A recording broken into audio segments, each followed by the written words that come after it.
small course. It is about salvation.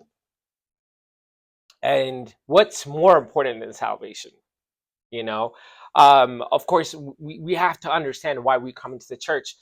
And more, what kind of surprised me really why I wanted to do a class like this is because if we're honest with ourselves, there's a lot of things we may or may not understand about the church, but it is surprising how little we understand about salvation.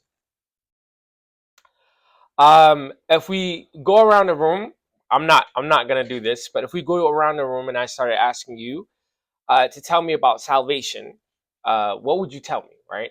And just think about it as I'm talking.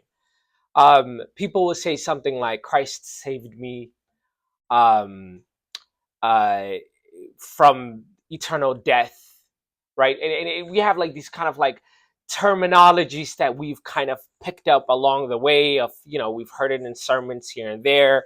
We've seen it in different places. But what does that really mean? I mean, what are we really saved from? How are we saved? What when were we saved? All these things are important. Now, if I really start pushing, and some of you guys, if you've spent some time in the church, you might say something like, Adam and Eve fell from the Garden of Eden, the original sin, and then Christ like saved us from that sin. Now, but what does that really mean? We have like these kind of terms that we use, but if I really push you further, and then I started asking questions, you will see that there are major problems in our understanding. There are gaps, right? Um, I think the most important thing that I want us to think about moving forward for the next 3 weeks is, what does Christ's crucifixion have to do with me? Okay, and that relationship, it's very important, right? Because if we do not understand why we're here, then the whole thing is just superfluous, right? It's just, there's no purpose to it. The reason why we're singing Mazmur, the reason why we go to Kaddasi, the reason why we go to Mahalit, it's because we understand our salvation. If we don't, then there's really no point in the things that we're doing. We're just going through the trains and just, we love the style of the Mazmur and stuff like that. And that's all we're doing. But we don't understand the salvation. So this class is really focused at helping us understand our salvation story. And we're here to talk about salvation. And this is why I say this is the most important class that I've taught in the past however many years. And I really challenge you and I push you to take it seriously as well. There is nothing more in this world more important than salvation.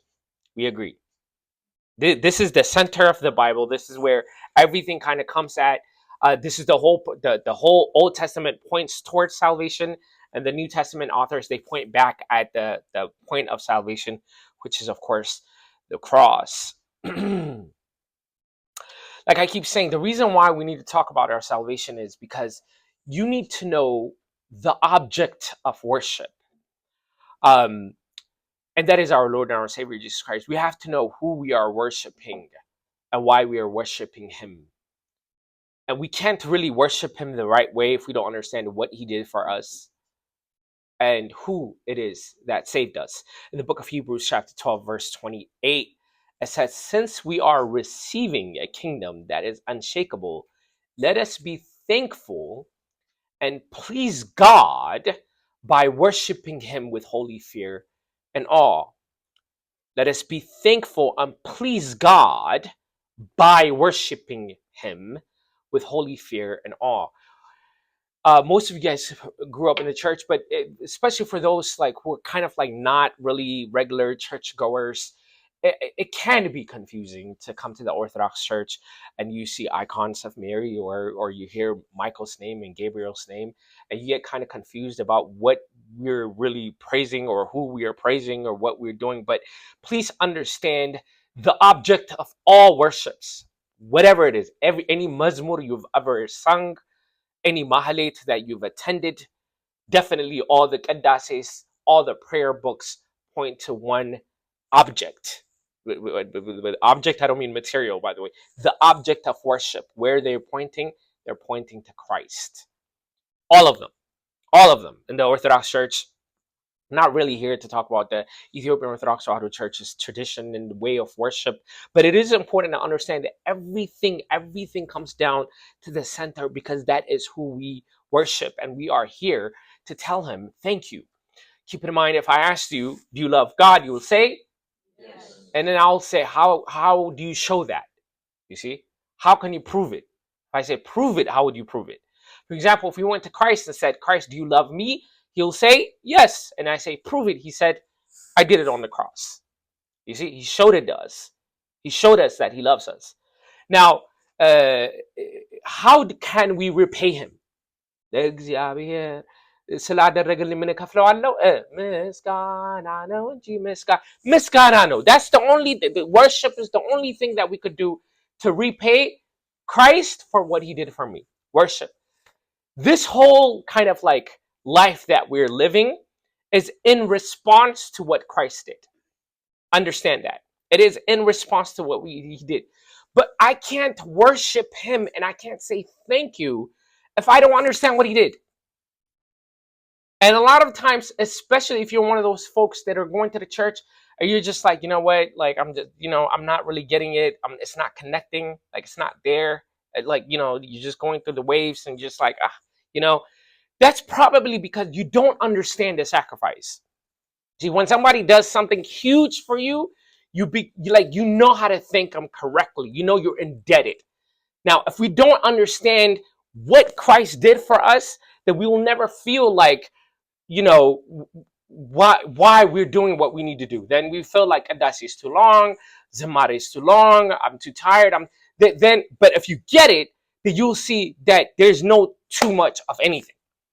You can't dedicate your life like all the way. There's nothing we could do except praise him. True story. On April 16, 2007, I was on Virginia Tech campus. Yes, I'm that old, so let's get over that. All right. I was a freshman on Virginia Tech campus. Now, for those of you who don't know about April 16, 2007, it was a school shooting. To give you guys really how old I am, when you go to college, you guys get like text messages about like things that's happening in school and stuff like that. We started that. It was because of us. Before that, there was none of that. There was no like text message like, what, school texted? No, that wasn't a thing. All right. What happened is they would send you an email. If you didn't read it, too bad. All right. That's just how it was. So on that day, of course, they were sending emails and things about the shooting, and we were hearing things, and those of you who don't know, I was an engineering major. Of course, the shooting was in an engineering building. So there was a lot of worries about what was happening at the time.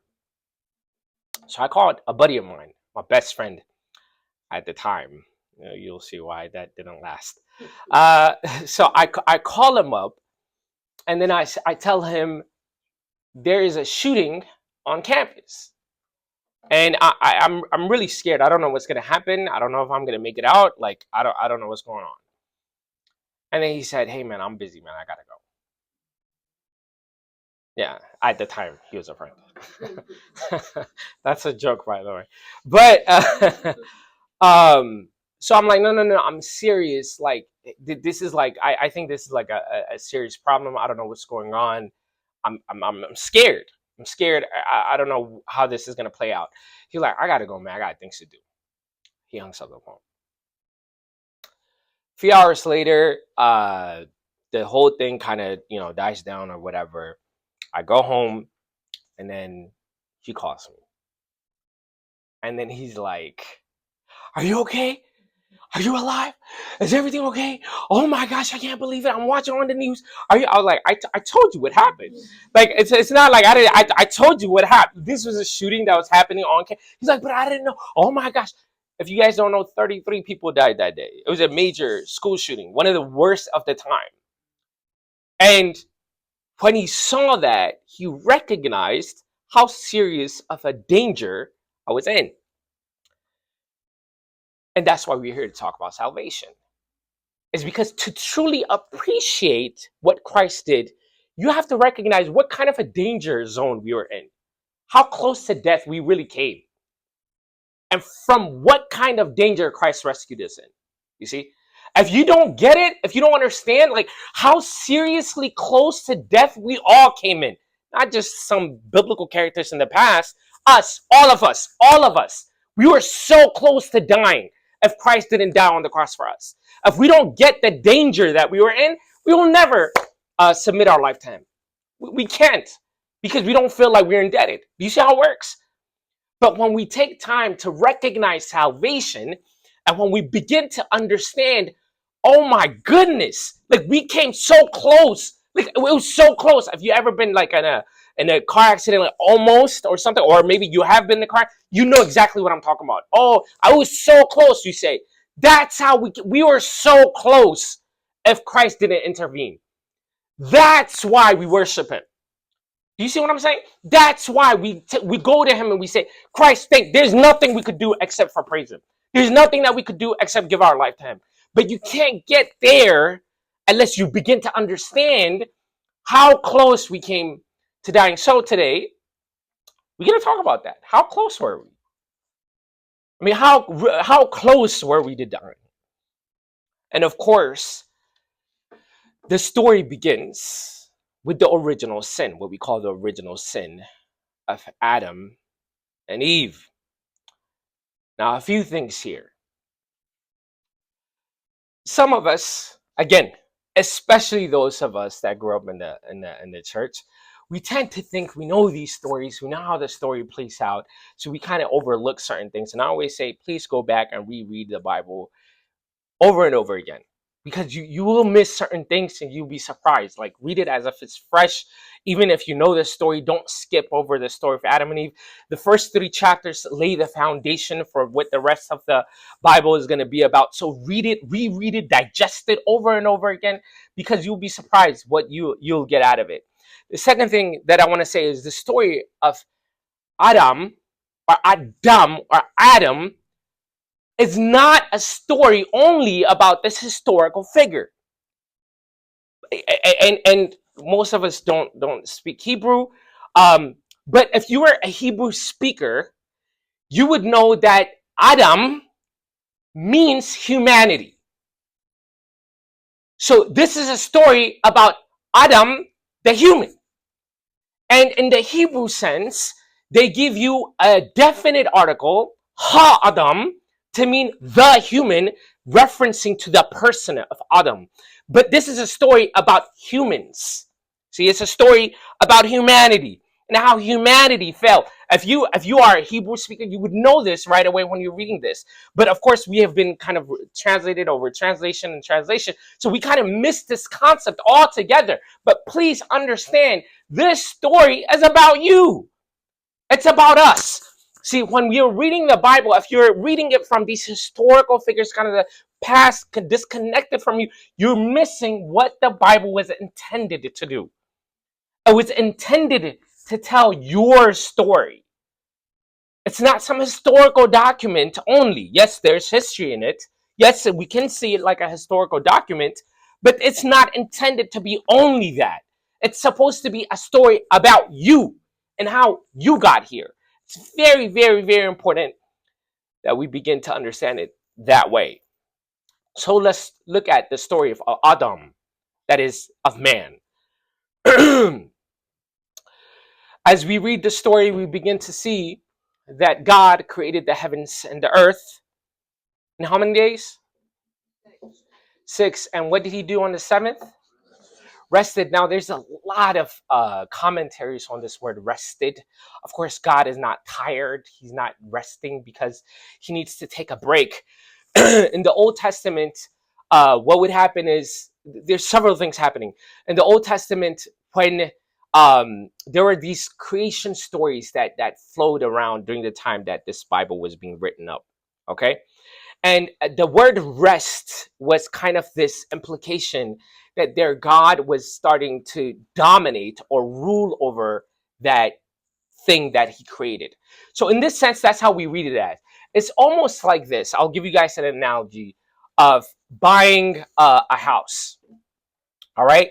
When you buy a house, what's the first thing that you do? Like, I don't know, I never bought a house. When your parents bought a house, what's the first thing they did? Inspect it. After that, you got the key and your furniture, right? You have to get the furniture in. You have to get everything in. You have to get it situated. And when you finish moving things in and get situating the furniture, and then what happens? They come and they rest, meaning they start living in the house, right?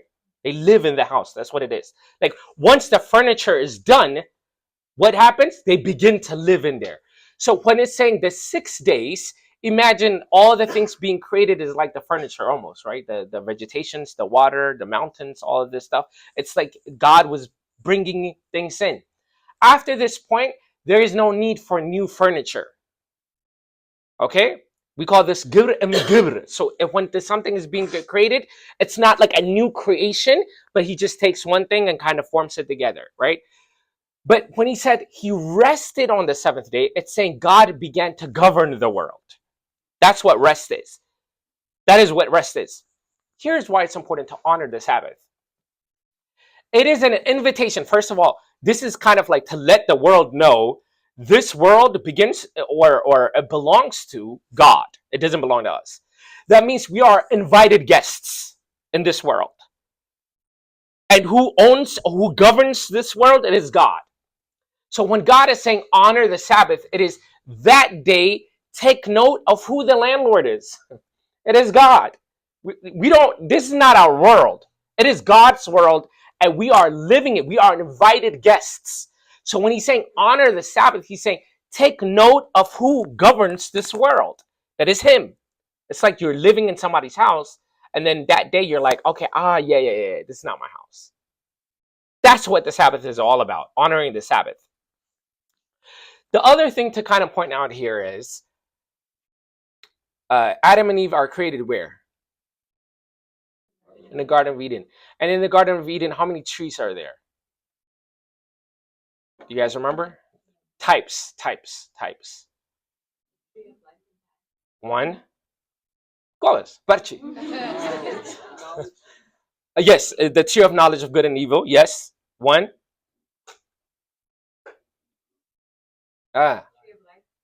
Tree of life. Two. You guys are missing the major one. Yes, the tree of knowledge of good and evil.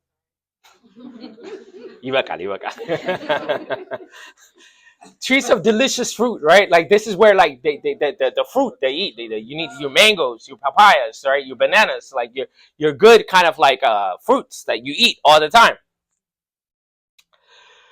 Again, if like now we are reading the Bible, of course, sure, yeah. Tree of this was a major kind of groundbreaking kind of idea here in the Bible, by the way. Why? Because before the Bible was written, this concept of gods, because they believed in multiple gods at the time, was that it was man that would offer gods provisions, that is food and sustenance. This is what they thought. So before the Old Testament was written, a lot of people thought that they would have to go to God and give them certain type of food. You see how it works? But here, the Bible kind of flips that around and says, no. Like the God, he gives you food. He doesn't need anything from you. You see, this is the God that we worship. God doesn't need sustenance from us. He doesn't need food or fruits or anything like it. All he needs is misgana. You see? So the first thing that he gave him is delicious fruits to tell him, I'm here to provide for you. The second one is the tree of life, which I'll get back to in a second. And the second one, or the third one, is the tree of knowledge of good and evil. Which one were they forbidden from? Tree of knowledge of good. Why are they forbidden from good? Who is the knowledge of evil? All right, but like the good. What do you guys think? We'll get to it. So, thank you. So, yes, they ate from the forbidden fruit. We know that. And then what happened? They ate the forbidden fruit, and then what happened? They were naked, and then what happened? They were kicked out of the Garden of Eden. Why were they kicked out of the Garden of Eden? Sure, but why? Why did they disobey? No. Why were they kicked out? Sure, but like, what is the actual reason that we're given? They started thinking on their own, but why? It gives us, yes, do you know? You said, somebody said, oh. Okay. So, I don't know. That's right. I don't know the answer. So Genesis chapter 3, verse 22 through 23 says the following. What if, this is God speaking. This is God speaking. He says, what if they reach out, take fruit from the tree of life and eat it? God is saying this. Then they will live forever. So the Lord God banished them from the Garden of Eden. Let's review that. God is saying, what if they reach out, take fruit from the tree of life and eat it? Then they will live forever. So the Lord of God banished them from the Garden of Eden. How does that make sense? It doesn't. Like, isn't the purpose like to save Adam, the man, the human? Why not give him the fruit of life? Like, let him live forever. Isn't that what we want? Isn't that a purpose? Does this make sense? No, it doesn't make any sense at all from the perspective of man. But God has a reason for everything that he does. See, the problem is, the minute they ate from the knowledge of good and evil, they had blemish on their soul. See, they corrupted their soul. And if they ate from the tree of life, yes, they would live forever, but with a corrupt state. You see? For men, all they're going to see is this ability to live forever. Yes, they want to do that. And that makes sense for humans. But for God, he's seeing things from a different perspective. He cares about our soul. And their soul was corrupted, and that soul needed to be cleansed. See, if they ate from the forbidden or from the tree of life, yes, they would live, but with a corrupt state of mind. This is a great lesson for all of us. Sometimes in this world, we go through hardship. And these hardships, we don't understand what's happening. And sometimes we look at God and we feel like he made a mistake. And when these hardships come, it's easy for us to reach out for that tree of life. You see? An immediate solution. But God has a plan. And we have to learn how to wait on God's plan instead of ours. Each problem is different. Some of us are probably maybe struggling because we can't find a significant other. We want to get married and our clock is ticking, and we're wondering, God, where is this person that we want to be with? Sometimes, perhaps, your family is not in a good state right now. Moms and dads fighting, brothers and sisters bickering. Someone in the family may be sick, and you're wondering, where is my solution? And you reach out for that tree of life. Or perhaps you're born with a type of illness, sickness, disability. You always wonder, why would God create me this way? Why do I have this problem, whatever it is? And you seek out for this tree of life, this short-term solution. By the way, I'm not talking about like medical advice, medical healing, or anything like that. I'm talking about these things that make you forget. Some people, because of the problems they have, they will turn to things like alcohol to help them forget about the things that they're dealing with. Maybe they turn to drugs. Or perhaps, let's get real, people bury themselves in pornography whenever they deal with problems, instead of waiting for God to solve those solutions or those problems. These are short-term solutions, but they don't fix the problem. Whatever issue you have going on can't be fixed on your own. You have to lean on God for that. Again, we have to trust that God is preparing something better for us. And that's exactly what God was doing for Adam, the human. He was preparing something good for him. So he kicked him out of the Garden of Eden. Now, this is what happened. When Adam, the human, was in the Garden of Eden, he was under the protection of God.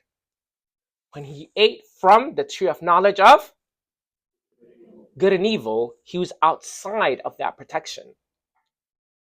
When he became outside that protection of God, he was susceptible to the devil. This is the time period we call Amatafeda Amatakunani, this dark period. The enemy took control of him because he was no longer under his protection. This is the knowledge of evil. Original sin was this. The fall was this. This is why it's called the knowledge of evil, because human experience what evil looks like. You see how it works? This is the knowledge of evil. Because the minute he ate that forbidden fruit, he recognized what it feels like to have the devil dominate your life. After this point, of course, the Garden of Eden was closed. No one could enter.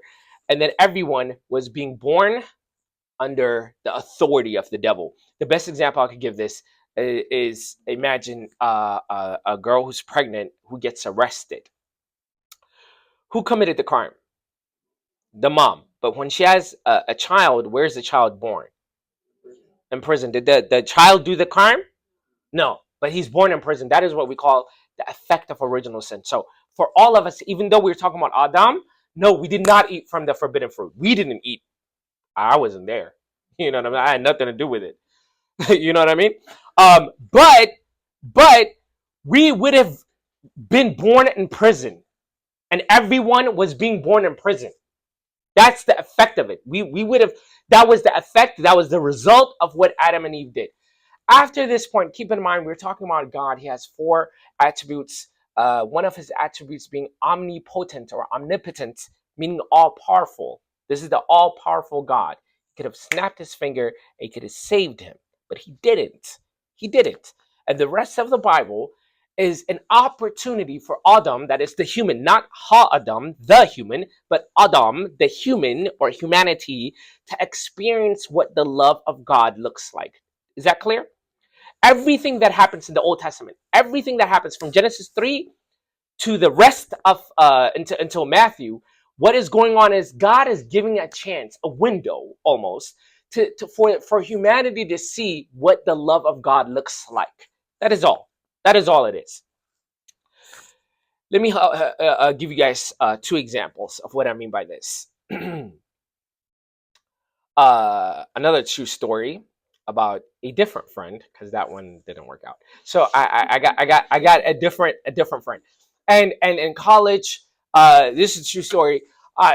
He invited me to his house. I went to his house, and he lived in an apartment, and it was a studio. And those of you guys who don't know what a studio is, it's it's a room. There's no bedroom or anything like that. It's just a bathroom, kitchen, and then a big space. That's it. Like there's nothing else. And I know, or I knew that he lived with his mom. And when I walked in, there was a bed, a couch, and a sleeping bag. And I said, "Oh, okay. So you live or you sleep on the sleeping bag?" He said, "No, I actually sleep on the bed." I said, "But like, what about your mom?" And he said, "She sleeps on the sleeping bag." And I said, "Wow." And he said, "Here's the thing. Like, I've asked her, I begged her, I begged her to sleep on the bed, but she won't do it out of respect for me." My question to you is, does the mom love the child? Yes. Okay. Here's another story. I saw a documentary on Netflix about an 11-year-old boy. And there was a call, a 911 call made, and the boy was taken to the emergency room. And the call said that he fell. But when they examined his body, they found that he was being abused. There were several marks all over his body. The things that kind of stood out to me was there's cigarette burns all over his body. 11-year-old boy. He was strangled several times. Later investigation showed that the mom would put him in a box for several days at a time with feces and everything going on. Small box, small box. Later on, unfortunately, the boy died. Does this mom love her child? How do you know? Actions. Please understand, love is not a feeling, it's a verb. It's something you do. You see? It's something that you do. It's an action. And the reason why we say we know that Christ loved us, it's not because he had these butterfly feelings in his stomach. It's because he did something. He died on the cross. It's an action. You see? And that's what the entire Old Testament is about. It is an opportunity for God to show us just how much he loved us. Of course, the ultimate form of love comes at the cross. But even throughout the Old Testament, he gave us multiple chances. He showed us this action form.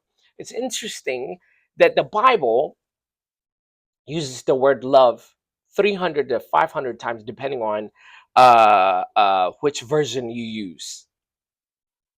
And we love talking about love, but we can't find love among each other. There is no love because we talk about it, but we fall short of showing the action. And that is exactly what God wanted to do.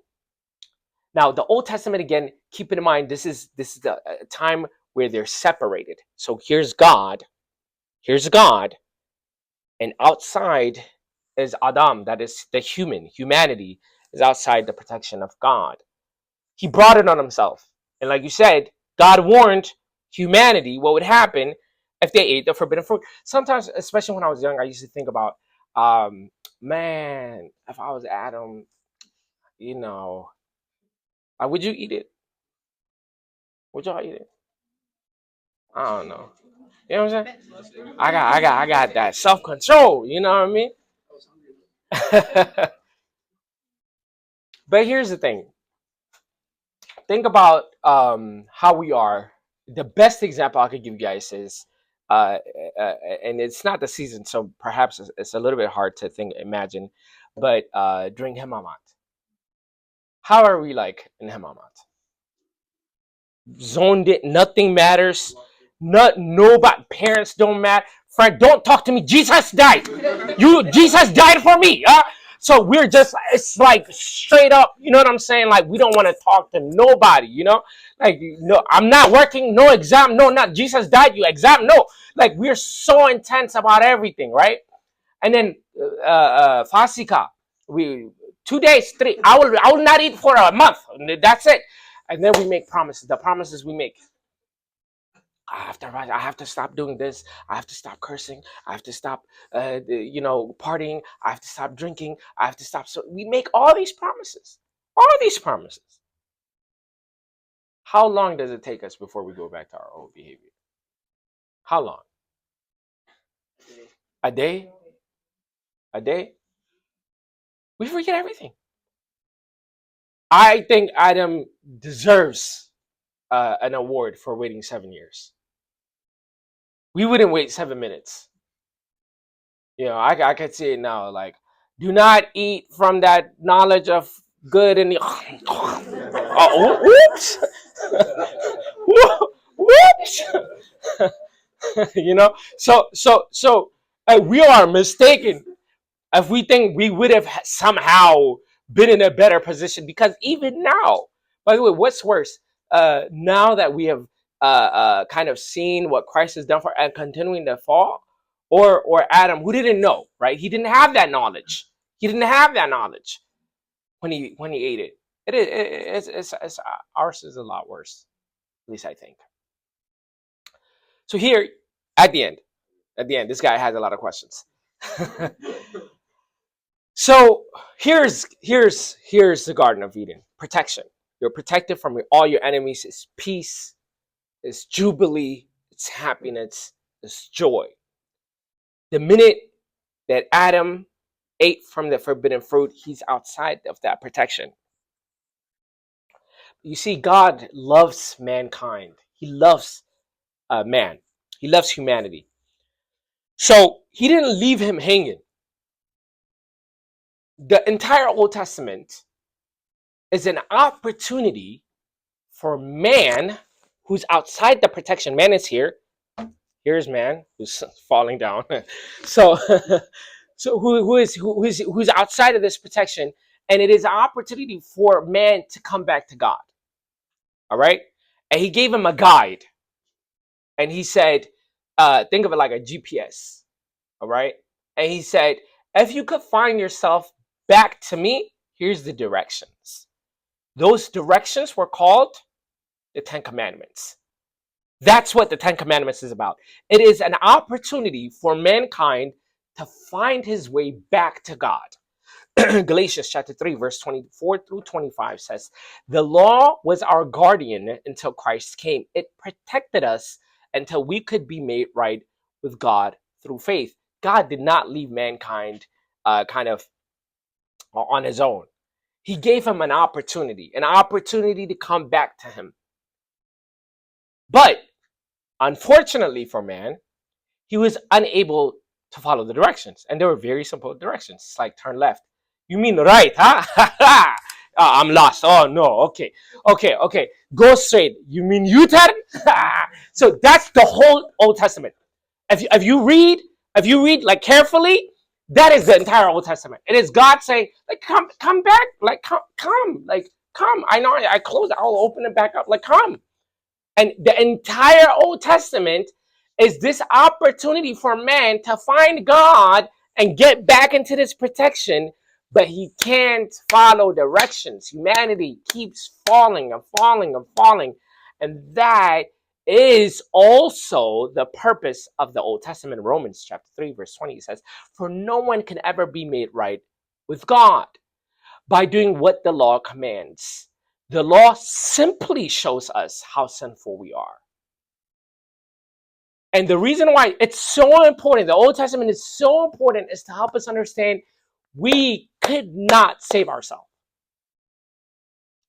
And in fact, I don't want to get too much into this. There's certain things in the Old Testament that stayed the same. One of the things is the Ten Commandments. We're still expected to honor it, right? And the reason why the Ten Commandments stayed and we're still kind of expected to adhere to it is to continue to help us understand that we can't do it, lest anyone think that if we were in the Old Testament, we could have done it. We don't need Christ. But the Ten Commandments is here to continue to remind you, you can't do it. You can't find your way back to God on your own. This is why if we go down the Ten Commandments, I mean, we fell every single one, even the simple ones. Honor the Sabbath. How many of us really do that every single time? The wages of sin is death. We're going to talk more about this next week, right? Anytime, if you've ever sinned, that means you deserve to die. Anytime that you have sinned, the wages of, like, if you're driving, you're speeding, there's a police officer, you're going to get a speeding ticket. Done. Done, right? If you steal something, you get arrested. Like that's the wage, right? Now, if you steal something less, you get a little bit less time, whatever. But at the end of the day, whatever crime you commit, there is a punishment attached to it. The punishment attached to sin is death. So if you have ever sinned, ever, even once, you deserve to die. That's what the Ten Commandments are there to show you. Once you fail the directions, because if there's like 10 steps and you miss one and you just continue the other, like you failed already. You're not going to find your way. Does that make sense? That's what the Old Testament was able to do. So now there's a problem. From God's perspective, this system is not working. Now, God already knows this because another attribute of his is he's omniscient, meaning all-knowing, omniscient. He's all-knowing. So he already knows all this stuff. But he wanted to give an opportunity for mankind to really show him how much that man needs God. God doesn't need man. Remember, God provides sustenance for man. He gives some food. God doesn't need anything from man.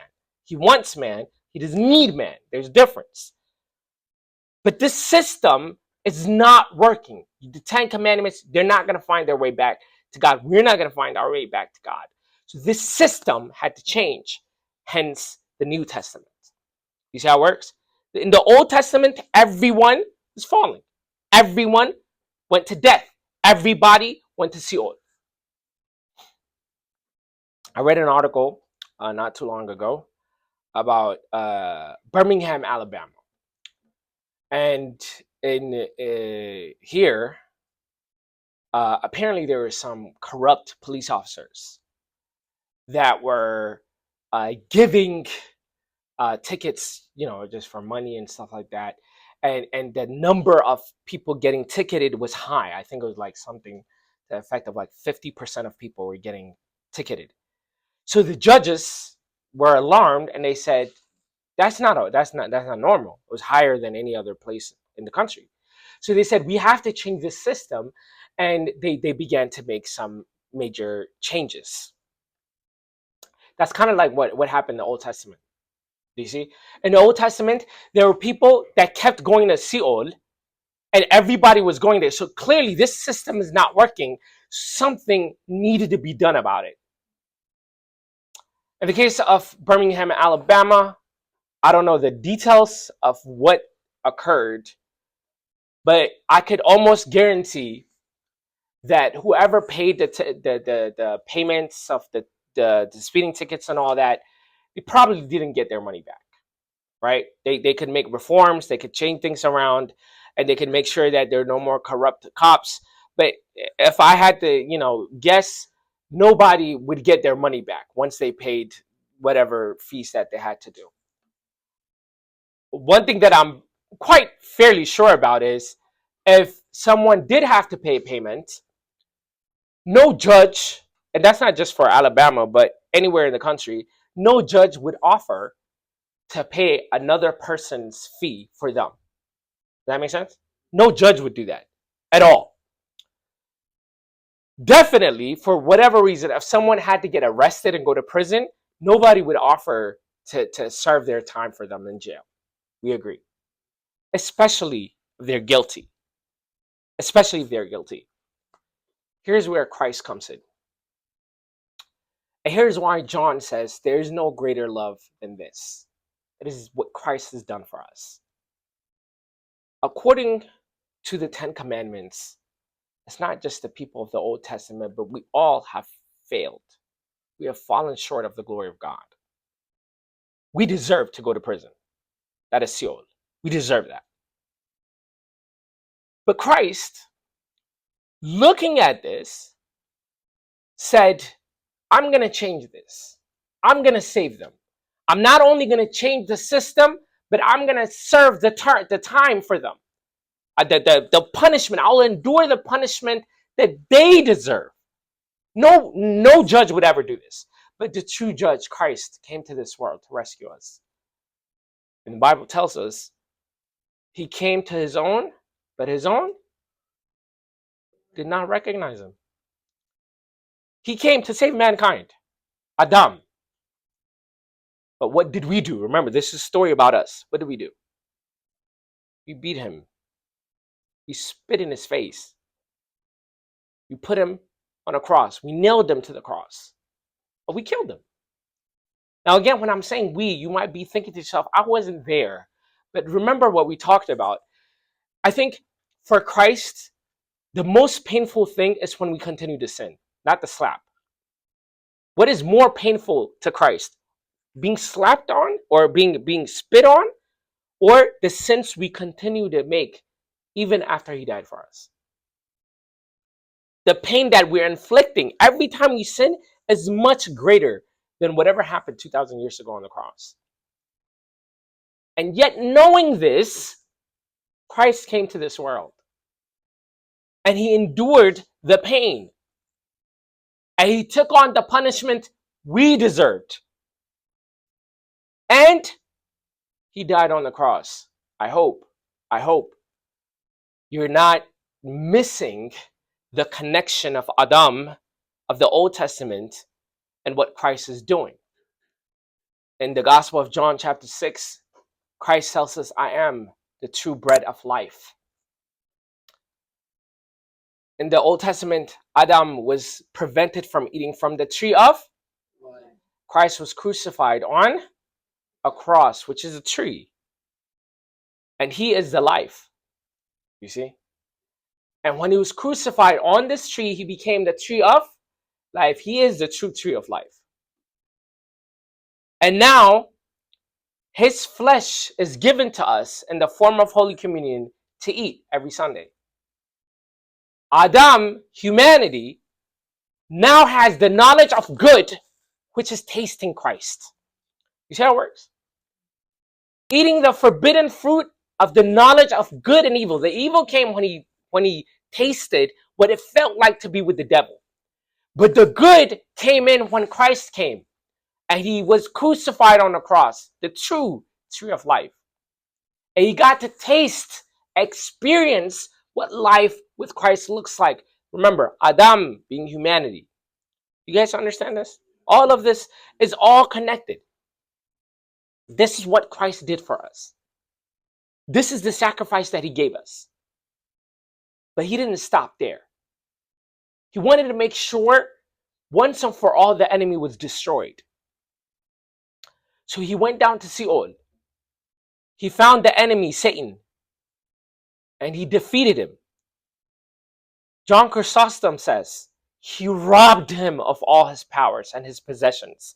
That is, he went to Sheol and he rescued all the prisoners that were in there. He broke the jail cells. He broke all the chains to make sure that the devil has no longer power in this world. Now we call it Amata Mihrat, mercy. It is the year of mercy compared to Amata Fidda, where we were being tried accordingly to our sins. And he opened up the kingdom of heaven. And he did this with his blood, with his life. He gave his life so that we could live. This is the Christ we worship. Our Christ, when we say he saved us, we're saying he defeated the enemy. He opened up the kingdom of heaven so that now we have a chance, because we couldn't do it with the 10 Commandments. You see? We're saying Christ saved me because he came here thinking of me today. Because if he didn't do that, I would still be going to Sheol, no matter what I do in this world. That's the saving that we're talking about. Christ, the same Christ that we turn our back on him, is the Medhane Alam. He did it for the world. He did it for you. He did it for me. He did it for the world. Whether you love him, you worship him, or you hate him, he died for you. Whether you accept him or deny him, guy, girl, young, old, he died for the world. Because he loves the world. This is why. How else can we, what can we say except say thank you? This is the Christ that we love. This is the Christ that we worship. He deserves worship. This is why we say he is the object of worship. If it wasn't for him, we were close to danger. You see, it was so close. We could have gone to Sheol, all of us. We could have gone to Sheol if he didn't come to this world and rescue us. This is why we say thank you, Christ, for what you have done. He gave his life. Even though we haven't accepted him fully. Even though we continue to sin. He still died for me. He still died for you. This Christ deserves worship. This Christ, he deserves praise. This Christ, he deserves our life. This is the purpose of why we come to church, why we offer him praises. And everything points towards what Christ did. So when we say Christ saved me, we are saying he saved me from going to Sheol. Now the question is, what now? If Christ saved me, why do I need to continue to do fasting today? Why do we have to start fasting? Why do we have to keep doing good things if we're already saved? What's the point? That is what we're going to talk about next week. I hope, again, you guys come and follow along. The first thing that we talked about is we were saved. Everybody say with me. We were saved. Past tense. When were we saved?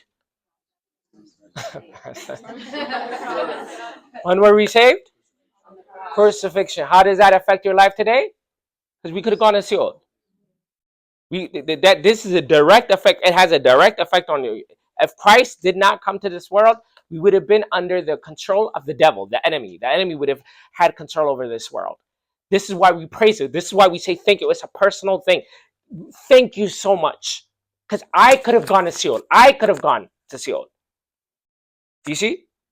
This is the important thing that we have to think about. So when we say we were saved, we're talking about a past event that occurred that has eternal effect. And we could really talk about that. What Christ did once serves eternally. Again, we'll talk about why we do the things that we do next week.